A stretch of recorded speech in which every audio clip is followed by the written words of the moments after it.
जय जगन्नाथ सांग मैंने आसी आउ एक ब्रेकिंग न्यूज। जम्मू काश्मीर बड़ धरण एनकाउंटर 5 आतंकवादी सफा। एवं संपूर्ण खबर जम्मू काश्मीर बड़ धरण एनकाउंटर आतंकवादी सुरक्षाकर्मी भीषण गोली विनिमय होता। दुईट पृथक एनकाउंटर 5 आतंकवादी सफा हो जाइछन्ति।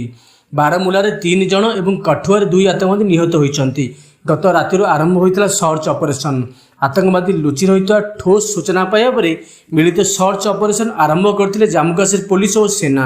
सर्च ऑपरेशन बेले दुई पक्ष मध्य गोली विनिमय होता। सेना गोली में दुईट पृथक एनकाउंटर 5 आतंकवादी निहत होइछन्ति। अन्यपटे किश्तवाड़ जिले में आतंकवादी सह लड़े जड़े आर्मी ऑफिसर और जड़े जवान शहीद होइछन्ति।